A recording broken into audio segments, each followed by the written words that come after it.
All right, we're back in general and housing, and we're taking testimony right now from Maura Collins. Welcome back to our board, or I suppose we should be welcome back to the board.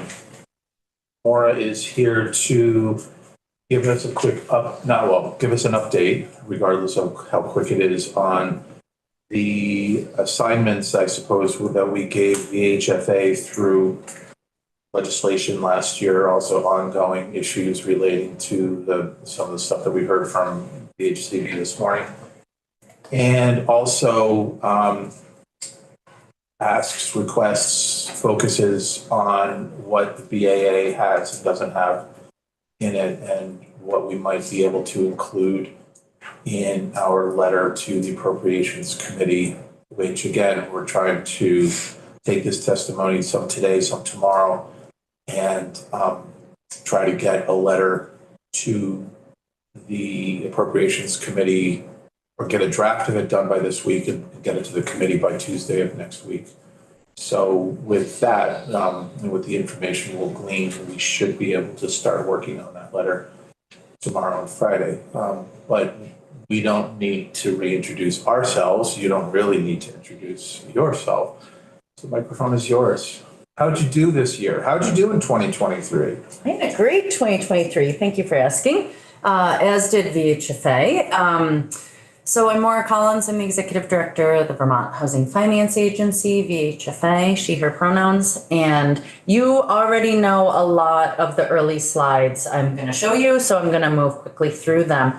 But when I mentioned that VHFA was created in 1974 by the legislature at the time, that means that April 11th of this year, we will be turning 50 years old. So we have done $4 billion of lending over those 50 years. Our programs have expanded. I'll be talking about some of the recent expansions, as Chair Stevens mentioned, from the last year or two, that the legislature has asked us to step in and enroll new roles that we've been playing.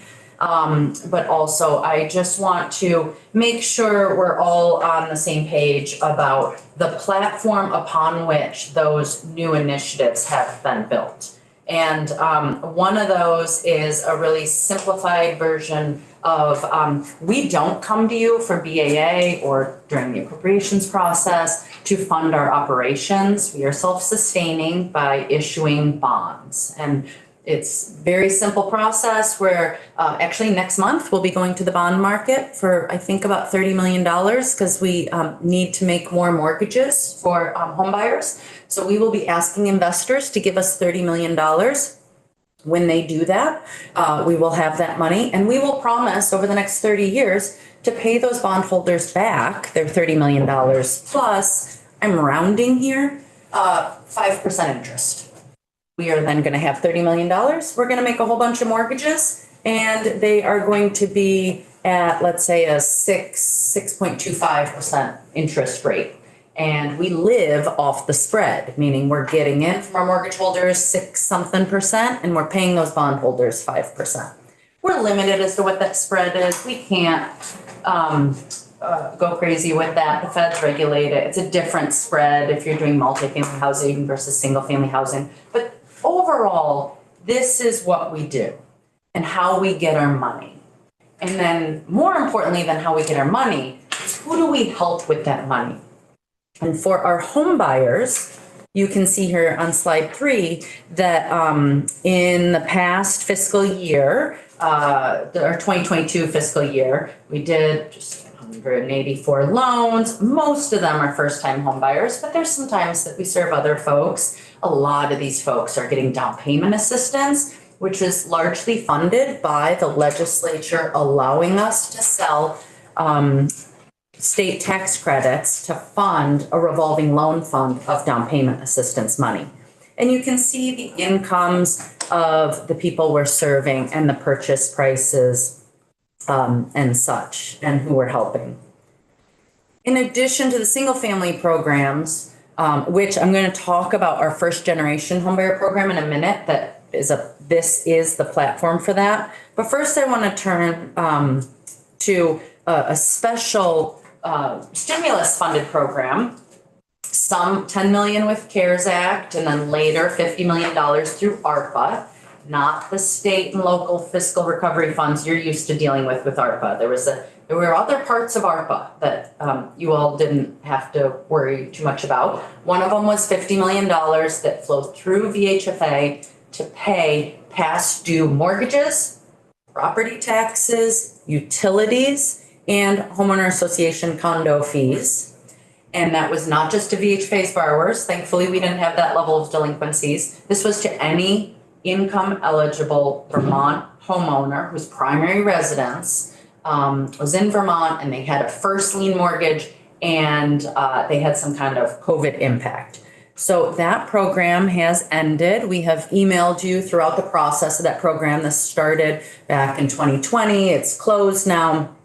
And you can see that we spent 41 million of this ARPA funded money on homeowners. In addition to that, we have money that still is supporting Vermont Legal Aid to protect against foreclosures. That is an ongoing, the ARPA program actually doesn't end for another year or two. So even though our ability to back pay their past due bills has gone, we still think that there's a role for this money to help support the legal protections of these folks.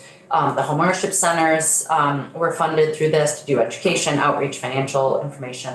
In addition to this, there was, like I said, 10 million of CARES Act money, where it was a similar but different program that we did here. Thank you.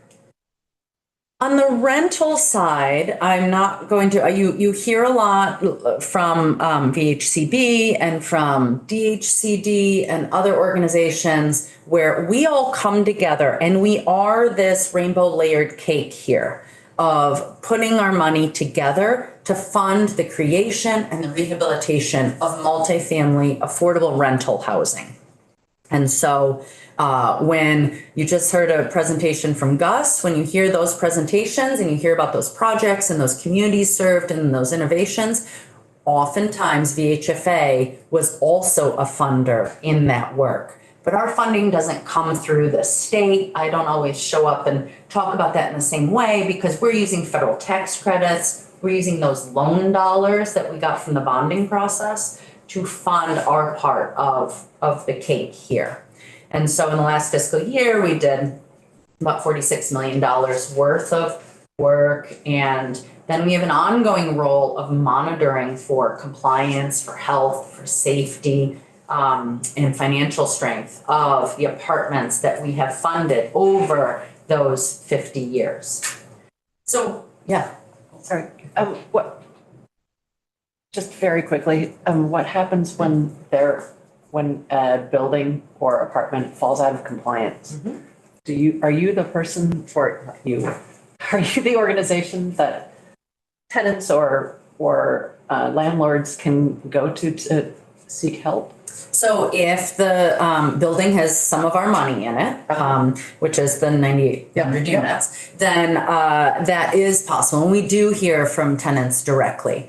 I would say it's somewhat rare because if you think about it, how many tenants know who the mortgage holder is on the building in order to complain to us? But there are some who are quite frustrated with the response they've gotten at times. And so they will reach out to us. And we look into it, and we can sometimes help explain, oh, you're misunderstanding a regulation. You think it's X, it really is Y, and the property manager is right to take this action or do this thing.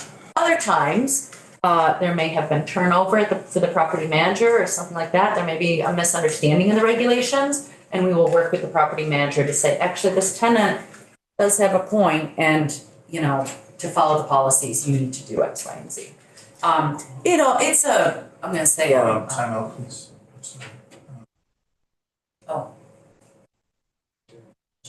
We need to put this on pause for a moment. We just lost our quorum. Maybe look in the governor's office.